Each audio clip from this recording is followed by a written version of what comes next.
તમ સર્વને પ્રભુ યેશુમાં પ્રેમી આવકાર આપીએ છીએ। જય મસીહ કી પ્રભુની સ્તુતિ પ્રશંસા। હું છું પટેલ પ્રેમીલાબેન। તમ સર્વને યુટ્યુબ ચેનલની અંદર સ્વાગત કરીએ છીએ। આવો આપણે એકત્ર થઈને પ્રભુની આરાધના કરીએ। તમ સર્વને રાત્રિ પ્રાર્થનાની અંદર સ્વાગત કરીએ છીએ। ધન્યવાદ કરીએ, તેના નામની સ્તુતિ કરીએ। आओ આપણે એક ટૂંકું વચન દેખીએ। નીતિ વચનનો પુસ્તક મારી સાથે તમે કાઢશો અને તેનો 4થો અધ્યાય અને તેની 13મી કલમ આપણે જોશું। શિખામણને મજબૂત પકડી રાખ, તેને છોડતો નહીં, તેને સંગરી રાખ, કેમ કે તે તારું જીવન છે। Hallelujah, hallelujah. પ્રભુનું વચન શું કહે છે કે નીતિ વચન શિક્ષણનું વચન છે। એ કહે છે કે શિખામણને મજબૂત પકડી રાખ અને તેને છોડતો નહીં ને તેને સંગરી રાખ, કેમ કે તે તારું જીવન છે। મારા પ્રિય ભાઈઓ અને બહેનો, શિક્ષણ હોવું બહુ જરૂરી છે। શિક્ષણ આપણા જીવનની અંદર રહેવું બહુ મહત્વની વાત છે। ઘણા વ્યક્તિના જીવનમાં શિક્ષણ નથી રહેતું, માટે એમને ઘણીવાર મુસીબતોનો સામનો કરવો પડે છે અને સારો નિર્ણય નથી લઈ શકતા, સારો કામ નથી કરી શકતા અને એમના હૃદયની અંદર સારા શિક્ષણની બહુ જરૂરી હોય છે। મારા પ્રિય ભાઈઓ અને બહેનો, આપણા જીવનની અંદર પરમેશ્વરે કેટલા સુંદર વચનો આપ્યા છે, સારા શિક્ષણો આપ્યા છે, માટે આપણને એ શિક્ષણ આપણા જીવન જીવવાને માટે એક મહત્વનો ભાગ ભજવે છે। અને સારું એ વચન આપણા જીવનની અંદર પ્રભુ એટલા માટે પૂરું પાડે છે કે આપણે પણ એ વચનો દ્વારા જીવન જીવીએ અને એ શિક્ષણ આપણા જીવનનું એક હિસ્સો છે।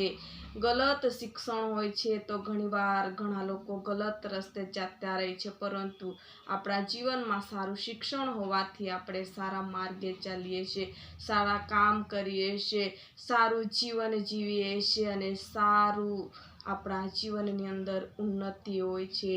એ સારા શિક્ષણનું ફળ છે। સુંદર વચન થકી તમ સર્વને પ્રભુ આશીર્વાદ આપે। આવો આપણે પ્રાર્થના કરીએ। ધન્યવાદ મારા સ્વામી, મારા ઈશ્વર, અદ્ભુત પરાક્રમી કામ કરનારા અમારા ભયાવો ઈશ્વર, સારું શિક્ષણ આજ અમારા જીવનની અંદર અદ્ભુત કામ કરે। એક ભાઈ બહેનના જીવનની અંદર યોગ્ય શિક્ષણ હોવું બહુ જરૂરી છે। પરમેશ્વર પિતા પ્રભુ, સારા નરસાની પારખ આ સમયની અંદર બહુ જરૂરી છે। મારા ઈશ્વર, આ સમયે તમે એક ભાઈ બહેનને સારા શિક્ષણની આવશ્યકતાઓ છે, તમે શિક્ષણ બનીને ઉતરી આવ્યા અને આવા સુંદર વચનો અમારા જીવનની અંદર તમે પૂરા પાડ્યા માટે તમારો પુષ્કળ આભાર, આભાર માનીએ છીએ। મારા ઈશ્વર, મારી સાથે જોડાયેલા એક પરિવાર, એક કુટુંબને અમે તમારી પાસે લાવીએ છીએ। સારા શિક્ષણો એમના જીવનોની અંદર તમે પૂરા પાડો, સારું જ્ઞાન તમે પૂરું પાડો અને એમનું જીવન એક શિક્ષણની અંદર એમનું સારા શિક્ષણનું અવલોકન કરીને જીવન જીનારા બને એવું તમે થવા દો પ્રભુ। ઓ મારા ઈશ્વર, સારું શિક્ષણને એ સંગ્રહ કરી લે અને સારા શબ્દને સંગ્રહ કરી લે અને એના થકી જીવન જીવનારા બાળકો બને એવું તમે થવા દો પ્રભુ। અમે તો તમારી આગળ લાયક નથી, ધૂળ મિટ્ટી, પરંતુ તારી દયા, તારી કૃપા અને તારું શિક્ષણ, તારા વચનો અમારા જીવનની અંદર મૂક્યા માટે આજ અમે એ જીવન જીવી રહ્યા છે પ્રભુજી। અમારું જીવન કેવું છે પ્રભુ તું જાણે છે પ્રભુ। અમારું ઉઠવું, બેસવું, ચાલવું, વાગવું તમે સર્વ જાણો છો પ્રભુ। ઓ મારા ઈશ્વર, મારી સાથે જોડાયેલા એક પરિવારને અમે તમારી પાસે લાવીએ છીએ। એમના જીવનની અંદર સારું શિક્ષણ પૂરું પાડો, સારા આશીર્વાદો પૂરા પાડો, સારો પ્રભુજી એમના જીવનની અંદર વ્યવસાય પૂરી પાડો, ધંધાઓ પૂરા પાડો, સારો અભિષેક તમે પૂરો પાડો પ્રભુ।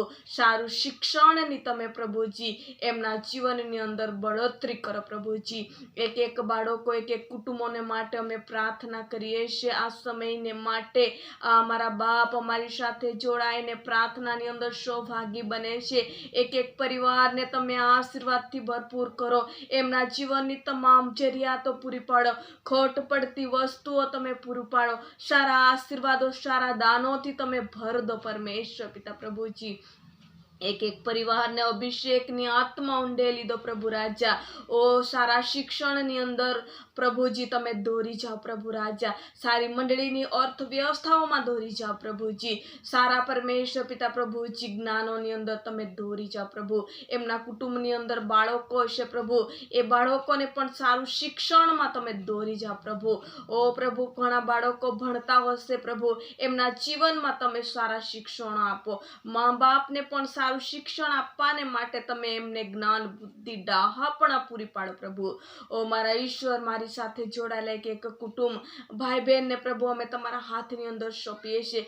એમના વ્યવસાય ધંધા હશે, ખેતીવાડીઓ હશે, ઢોરઢાક હશે, મહેનત મજૂરી કરનારા બાળકો હશે, હરેકને તમે આશીર્વાદથી તમે ભરપૂર કરો પ્રભુ રાજા. ઓ મારા ઈશ્વર, એમના મુસાફરી હશે, નોકરી ધંધા હશે, એમના બિઝનેસ હશે પ્રભુ યેશુના નામમાં તમે બળતરીમાં તમે વધારો પ્રભુજી. હરેક પ્રકારનું શ્રાપો, અંધકારની સત્તાઓ પ્રભુ યેશુના નામમાં અમે આજ દૂર કરીએ છીએ અને સંપૂર્ણ આશીર્વાદો લેનારા બાળકો બને એવું તમે થવા દો. ઓ મારા ઈશ્વર, ઘણા કુટુંબોની અંદર બાળકોનું દાન નથી પ્રભુ યેશુ. આ સમય ઇબ્રાહિમને આપેલો પ્રભુ વચન તમે એમના જીવનની અંદર તમે પૂરા કરો પ્રભુ. પવિત્ર પ્રભુ તમે સામર્થ્ય ઊંડે લીધો પ્રભુ રાજા. ઓ મારા ઈશ્વર, આખા દિવસની દિનચર્યાની અંદર તમે સાથે ને પાસે રહ્યા તેવી જ રીતના પ્રભુજી આખો રાત્રભરી સંભાળો. મીઠી ગોળ નિંદ્રા આપો. મિખાએલ ગાબ્રિએલ દૂતોની રખવાલી કરો. પવિત્ર આત્માની બાઉન્ડ્રી લગાડો પરમેશ્વર પિતા. ઓ ઊંઘી જશે ત્યારે તમે મીઠી અને ગોળ નિંદ્રા આપજો અને સારા સપનો, સારા દર્શનો તમે પૂરા પાડજો અને ઉઠીને પ્રભુજી સૌપ્રથમ તમે સ્થાન આપનારા બાળકો બને એવું તમે થવા દેજો. અમારી ઈચ્છાને પણ તમારી ઈચ્છામાં તમે ચલાવો ને દોરાવો. આ સમય એક એક કુટુંબ, એક એક પરિવાર અમે એમનું સર્વસ્વ તમારા હાથની અંદર સોંપીએ છીએ. ઉદ્ધાર કરતા વાલા પ્રભુ યેશુ મસીહ આ ટૂંકી વિનંતી તમારા નામથી માંગીએ છીએ બાપ. આમીન આમીન. જય મસીહ કી. જો તમે અમારી સાથે જોડાયેલા નવા છો તો ચેનલને સબસ્ક્રાઈબ કરવા ભૂલશો નહીં. કોઈ પણ પ્રાર્થનાની વિનંતી હશે એ પણ તમે કમેન્ટ બોક્સમાં લખશો. તમારા માટે બધાને માટે પ્રાર્થના કરીએ છીએ.